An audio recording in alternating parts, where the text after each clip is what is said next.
Praise God. So we are going to talk about how to win that losing battle.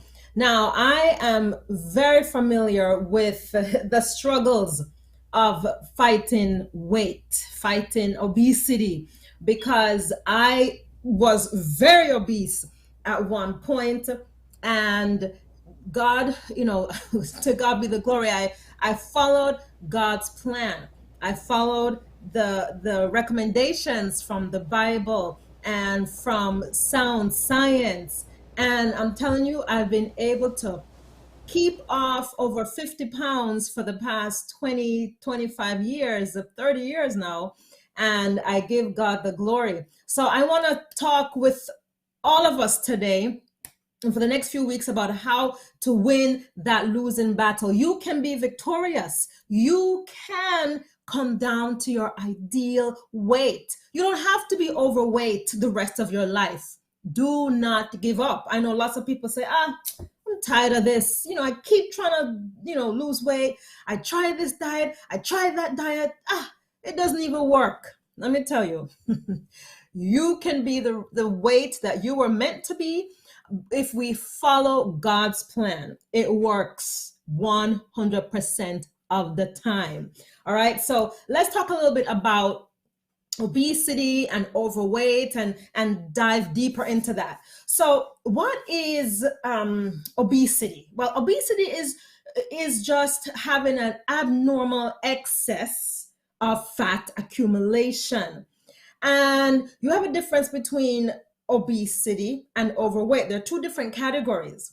When you are obese, it's when you have more than 20% above your ideal body weight, and overweight is just about 10% or 15% above your ideal body weight.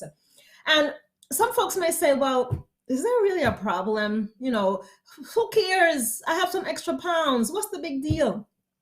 Everybody is fat. So why even worry about it, right? That's like the new normal, being overweight, having extra weight. And so it's almost now like almost vogue, big is in, big deal. Let's just love it the way it is. But from a medical perspective, I have to let you know the truth. Too much fat is a problem. It leads to mental issues, emotional issues, and physical problems. So it's not just a matter of, how you may look or feel, but it actually leads to many diseases. And we're going to talk about those and why it's important to really ditch the pounds and get to your ideal body weight so you can be healthy for a long time and be the best you that you were meant to be. Now, how can you determine if you are overweight or obese, into the far category of being severely obese? Well, we determine that by something called your body mass index or your BMI. And your BMI is just a ratio of how much weight you have with your height. So it's just a calculation that's simple to do. You can do it online, you can do it on your phone, and you would just type in your weight and divide it by your height. And BMI calculators are all over the place, on the internet. So you can do that easily today. And you want to see if your BMI is where it should be for you. So a BMI of less than 25 is ideal. When you get over 25, you're in the overweight category. And this can be helpful, because some people, they're not really sure, am I carrying too much weight or, am I not? You can calculate your BMI and that can kind of give you a guide. If the BMI is over 30, that's 30, you're in the obese category. And it's really important to take action and lose those extra pounds. Now, if your BMI is beyond 40, then you really are at increased risk for a lot of significant medical conditions, which can be reversed if you lose the weight. Now, just to keep in mind, the BMI may not be as accurate if you are a very muscular person, or if you're quite short, petite. BMI may be a little bit off, but it's a general ballpark to kind of help you know where you fall. Now, obesity is literally an epidemic throughout the world. The in 1980, 850 million people were overweight or obese. In 2014, just a few years later, 2.1 billion people were overweight or obese. So you see, it just kind of increased exponentially. Everybody was gaining weight. And then with this pandemic, woo, who has not put on the pandemic 15, right? The pandemic pounds have really hit a lot of people, including myself. I had the pandemic 15 and I had to really get into action and get rid of those extra 15 pounds. So, it just kind of creeps up on you when you're not really paying attention. But thank God there's a way to reverse it and maintain the weight being off. I realized I had gained that pandemic 15 and I was like, what is going on here? I got into action, did the things I know I needed to do, and got rid of it. So everybody can do it, and I'm going to share with you how. Unfortunately, the reality is that in America, we are the leading nation for obesity. And unfortunately, Black Americans, Black adults in this country have the highest rate of being overweight and obese. We lead the pack. And it's not our genes. Don't let anybody tell you that, and do not accept that. We were not created to be obese. No. There's a lot of factors, and we'll talk about that eventually. But the fact is that Black people in this country are the most obese, followed by Hispanics at 45%. Blacks are 50%. Hispanics are at 45%. And then white Americans are not far behind, 42% obese. And Asian Americans are the least, 17%. So, it's an issue, especially in our community, and we really need to understand it and see how we can change things, because they can change. So is it really genes? That always comes up. Everybody in my family is overweight. So obviously I'm going to be overweight, right? No, it's not your genes. It's not your genes. It's actually your epigenes.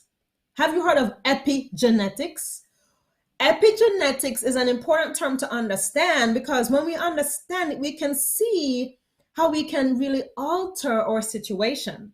Now, our genes, GENES. I was talking to my 8-year-old adventure class, and I was talking about their genes determine XYZ, and they were like, genes, and they were thinking of genes that you put on. But no, your genes, the stuff inside your cells that are encoded with information that determines how tall you'll be, the color of your eyes, the color of your hair, if you're male or female, your genes, those do play a major role in determining how we manifest, the illnesses that we might have. But an important fact that we are now realizing in science is that there are certain things called epigenes. They're switches before the genes that can turn them on or turn them off, or turn them down or turn them up. Epigenes really help to determine how the genes manifest. And so epigenetics is just the study of how genes are turned on and off and how they present. And the beautiful thing is, we control those epigenes based on our lifestyle. Can you believe that? Your lifestyle, what you do every single day, can largely determine how many of your genes function. Now, your lifestyle will not determine the color of your hair. That would be nice, right? No, your lifestyle will not determine the color of your eyes, but your lifestyle will affect other genes, like your size, if you're overweight, your if you get certain diseases like cancer, Many of us have genes have mutations that can lead to cancer, but our lifestyle really changes that up. So the gene does not have to manifest cancer or lifestyle. So now you really want to know, okay, what in my lifestyle can affect the way my genes manifest, the way my genes determine what happens in my body? Well, your diet, the foods that you eat, play a major role. That's why we talk so much about food, because your food affects how many of your genes, not all of them, but how many of your genes are turned on or off. Also, exercise. Exercise? Yes, exercise determines how your genes present. Sleep. Sleep, so important. And obesity. All these things and more, there are many more, but these are the major ones. These things can affect how our genes present. And so you're not overweight because your mom, your dad, your aunt, and everybody else is overweight. No, you're overweight because we're making the same choices that our mom or dad or aunts or uncles made. We're eating the same food that our mom and dads and grandparents ate. We are doing the same things, and so our genes are manifesting in similar ways. We are gaining weight because we're all eating the same food in the house and having the same habits that lead to obesity. So you're not determined to be overweight. It's the lifestyle that's leading to us being overweight. And I want you to really get that, because once you realize that this is in your control, then you can do something about it and you can win this battle. Now, okay, now you know you can do something about it, but it's not gonna be a piece of cake, right? It's gonna take some education, some changes, and some determination to get the goals that you really want to make. And so you may say to yourself, really, what's the big deal? Like, why do I have to do all of this? If everybody else is fat, then just leave me alone, let me be. Let me tell you the plain truth. Being overweight is a big problem, and we need to realize it for what it is. When we are obese, we are 3 times more likely to have heart disease. We are more likely to have a stroke. Nobody wants to deal with that. Nobody wants to have heart attacks or strokes. But that's what happens when we are obese. When we are obese and overweight, we are 4 times more likely to have high blood pressure. And from talking together for the past 2 months about high blood pressure, you know that high blood pressure, even though it is silent, you can feel it. It is doing its damage every single day in your body. It is leading to heart failure. It is leading to kidney failure. It is leading to strokes. So we don't want to have high blood pressure. And if we're overweight, we have 4 times more likelihood of having high blood pressure. So the weight has to go. When you are obese or overweight, you are 5 times more likely to have diabetes. So if we're talking about dealing with diabetes, we gotta realize that we have to lose the weight. The weight, extra weight, obesity, overweight leads to diabetes. Also, we're at a higher risk of disabling arthritis. Who wants to deal with arthritis every single day of their life? Back pain. You can't walk a long distance. You can barely stand up at work. You can't bend down to pick up a piece of paper without having a hard time getting up. Knee pain, shoulder pain, neck pain. All of these arthritis or arthritic conditions are much more likely when we carry extra weight. So while we may say, oh, I really don't want to have to deal with trying to lose weight, you don't want to deal with a heart attack either. You don't want to deal with back pain all the time either. The weight has to go, and the weight can go if we follow the right steps. Not only does being overweight and obesity or being overweight and obese lead to, the heart disease, the high blood pressure, the diabetes, arthritis, it also increases your risk of cancer. Okay. Now, many people don't realize that because nobody wants to deal with cancer. But when you have too much weight, you have a higher risk of cancer. Which cancers in particular? Breast cancer, prostate cancer, liver cancer, kidney, colon, and endometrial.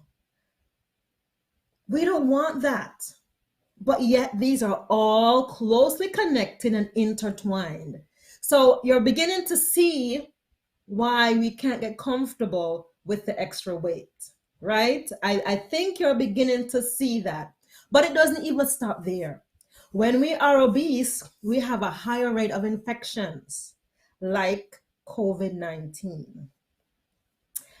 How is that connected? Like you're trying to think, okay, how does being overweight affect my rate of infections? Well, let me tell you, extra adipose tissue, extra fat inside the body affects certain receptors called ACE2 receptors on cells. Now, ACE2 receptors are on every cell and they work to regulate blood pressure, to control inflammation and wound healing. Now, when those receptors are affected and can't function well, you're not going to heal well from wounds and from infections like viral infections. And that was one of the big reasons why when COVID-19 hit this world and this country, so many people did so badly because we weren't physically prepared to fight a virus. Our immune systems were down. We had too much weight, too much inflammation. And so when the virus hit, we really fell hard. And so we have to learn from that experience and see that we cannot get comfortable with the state that we're in. We cannot be, think it's no big deal. It is a big deal. And we have to change it starting today.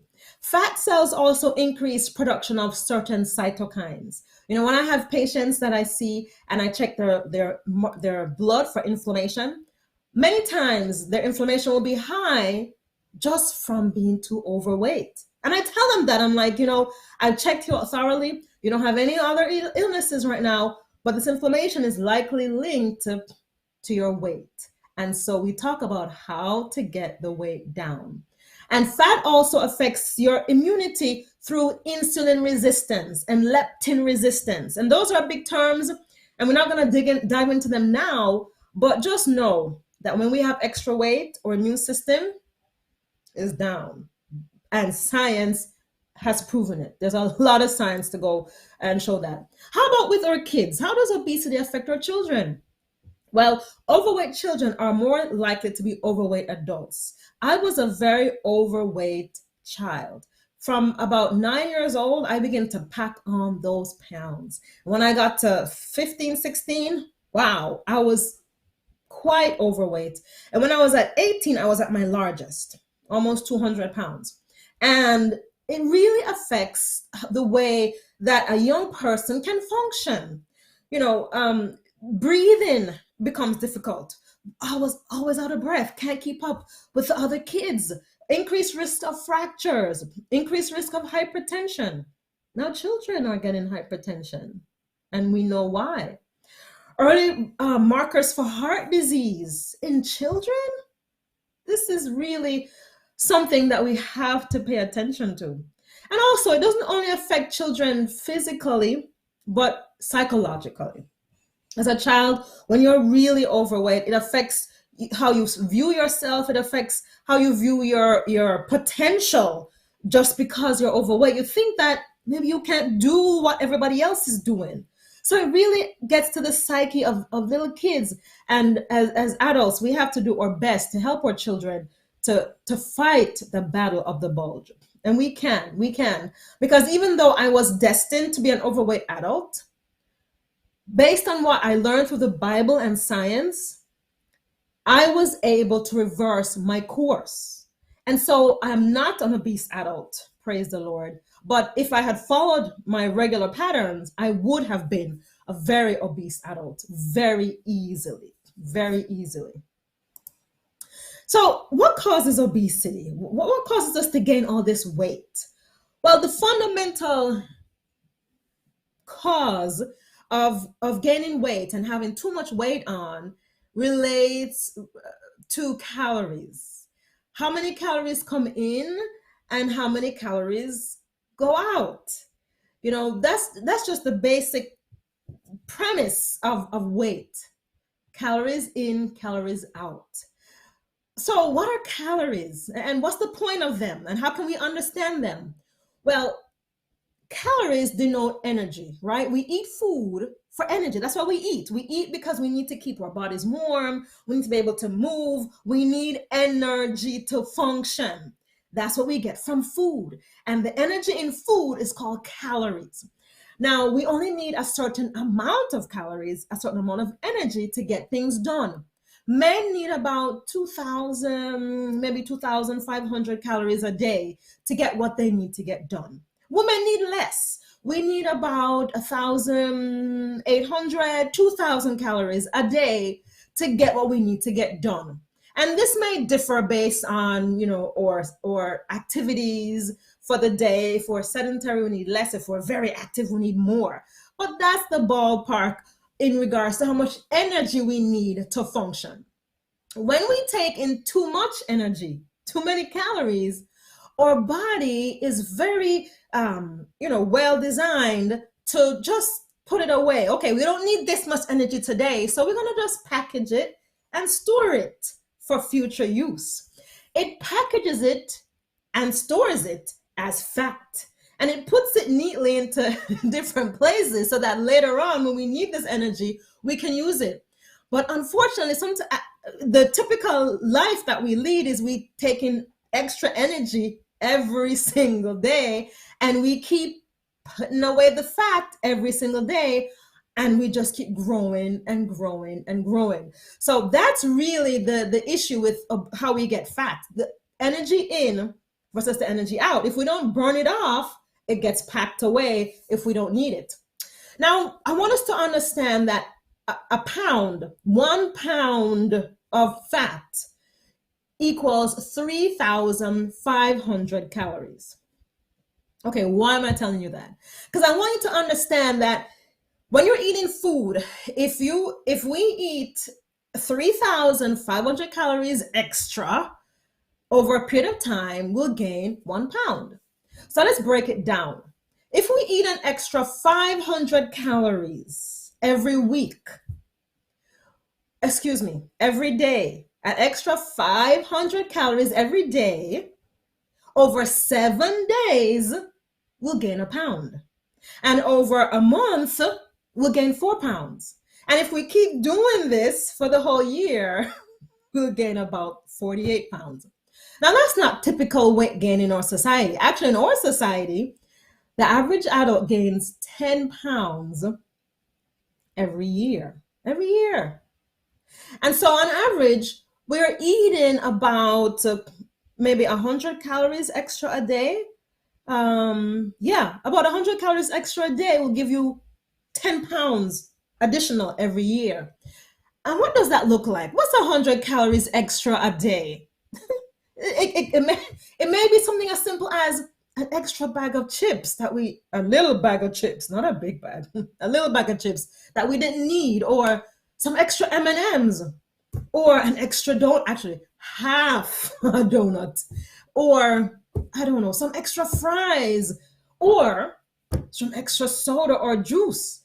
These things give us those extra calories every single day that over time builds up as fat and gets stored away into many different places. Now, if we, not only is the extra calories in causing us to gain weight, but also the decreased physical activity. Over the years, we have become less and less active as a society. Why is that? Because many of us have sedentary jobs. We don't have to go out there and work so hard sometimes. We sit at a desk, and we don't burn the calories off. Transportation is so efficient. We don't have to walk anywhere anymore. We just jump in the car, jump on the train, jump on the bus. These things make us less active. Or we spend so much time watching TV. You have a sedentary job. You come home, and instead of like being busy, in the garden or shoveling snow or in the yard, what do? We just sit down and watch TV. That's very sedentary. Or we sit down and stay on our phones.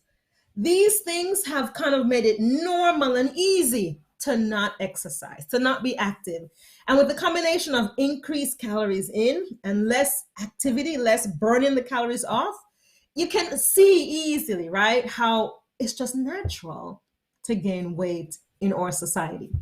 So we have to be cognizant of these factors and really see, how can I make a change? What can I do differently? And I have to mention too that it's not that it's not that we're eating more food while we're gaining weight. I have to make this point. It's not that folks are just eating more while we're gaining weight. A lot of it has to do with how the food is manufactured and processed. So we're eating more processed food. So instead of, when we eat that potato, instead of eating it as a regular potato, baked with nothing on it, which probably is like, I don't know, 50, maybe 60 calories. Now we're having it in a bag of potato chips. And we eat that whole bag of potato chips, which has maybe 250 calories, so like triple the calories. And we're not even full, but yet we've put in more energy, more calories. We're not full. Now we have to eat more food just to satiate. And the weight piles on. It's not anybody. I don't want to put blame on individuals, on me, on you, on parents, on children, as to why we have become an overweight society. It's just kind of how the society has evolved, has changed, has morphed, so that all the factors are just perfectly aligned to help us to gain weight and stay obese. And the good news is that it doesn't have to be that way once we realize what's going on and we know what to do differently to change the outcome. I want to tell you a little bit, about my story here. So I told you before that I was an overweight preteen and teenager. And when I look back and try to figure out how did that happen, I think the reasons were, one, my attitude towards food. I I ate food for many different reasons. I ate food when I was happy at celebrations. I ate food when I was sad, at times when things were stressful. And I ate continuously, meaning I snacked a lot. Snacking was normal. So I'd eat breakfast, then snack, then lunch, then snack, then dinner, then snack. Does that sound familiar? That's actually still going on these days. Kids are always given snack, snack, snack, snack, snack. So they're always eating. That's a setup for obesity. I also ate very processed and refined foods. I didn't know anything about whole grains or whole foods. It was just white bread, hardo bread, butter, cake, nice cake, juice, Milo with condensed milk, all those things that are so high in calories. I didn't really appreciate vegetables. I didn't eat vegetables. Not that we couldn't afford it, but it just wasn't something we thought about. It wasn't a natural, normal part of our lifestyle. And I mentioned that because vegetables are very filling. The fiber fills you up. So the more vegetables kids eat, the less junk they have to eat. But that wasn't really a part of how I understood food. And also, I was a late night eater. And that's one of the biggest downfalls when it comes to trying to control weight. Eating late at night. I tell my patients, listen, please, I beg you, have a cutoff time where you don't eat anything at night. And my cutoff time that I recommend for most people is about 6 o'clock. And if you're obese, your cutoff time should be 3 o'clock. Nothing else in your mouth after that time. We'll talk about how to do that because it's very doable. Also, I had limited physical activity. I didn't really exercise much. Kids should be exercising 60 minutes a day. That is being active, not in a class, aerobic class, but just being very active, jumping, playing, twisting, dancing, active. I wasn't doing that because I was studying my books. I was very studious. I was sitting down and I love to watch TV. I love to play my little Nintendo. I just wasn't active. So all those things put together made me very overweight. I was obese. Now, what did I change? What did I change that helped me lose the weight and most importantly, keep it off? Because that's where it's real hard to figure out, how do I keep it off? Okay, so when I was 18, 19, I said, that's it. I'm done. I'm not doing this, you know, anymore. I didn't want to be overweight anymore. And so I began to eat high fiber foods, a lot of vegetables. I became a salad fanatic. When I would go into the cafeteria in college, I would have a big salad. I would eat apples. Green apples were like all over my apartment. That was now my snack, green apples. I began to really cut out the processed food. I was always vegetarian, vegan, in fact. From 9 years old, I stopped eating meat. But that didn't help me to keep the weight off because I was a processed vegetarian, very processed food. So I decreased those things. I tried to eliminate them, increase the vegetables, increase the fruits, and I began to exercise. I began to run around my college campus, really getting into enjoying being more active. And I was also intentional about being active. I began to go on hikes. I began to park further in the parking lot so I could walk to get more walking to the grocery store. I became intentional. And I had to learn to stop eating at night. That was a hard one. Oh my goodness. But it comes together when we follow those principles of health. Now, I'm going to stop here. But when we come back together next week, I'm going to talk more about what we should eat to lose weight. How can we eat food and not be hungry? Nobody wants to be hungry. When you're hungry, you eat more. But I'm going to tell you how to eat food so that you're not hungry and you don't overeat. We're going to talk about the best types of foods. What should you be getting at the grocery store? How can you look at your labels? How can you eat so you lose weight and look great? And I can't wait to see you next week when we talk about that. I know we're going to lose tons of pounds together. It's in our future once we know what to do. Well, you're right on. So I think somebody wants to know about putting on some pounds. I think that's the question, if I understand it. And the second Yeah. question is, does eating chocolate cause you to put on weight? What kind of chocolate? It just said chocolate. Oh, yeah. Okay. I love the questions. I love the questions. So when we talk next week, I'm going to go into the different types of foods and how they're made up to help you gain or lose weight. If you're trying to gain weight, you want to focus on fat. The same thing if you're trying to lose weight, you keep an eye on fat. Fat has more calories per gram than carbohydrates or protein. So when you're talking about weight, you check out the fat. If you're somebody who wants to gain weight, you may need to increase your fat content in your diet. Where do you find fat? Well, you find fat in meat and dairy. But I don't want you to eat that kind of fat to gain weight, because not only will you get fatter, or not only will you gain weight, but you're going to have side effects of high cholesterol, heart disease, bad skin. I don't want you to eat that kind of fat to gain weight. The healthy fat will help you gain weight also. Nuts. Nuts can pack on some pounds.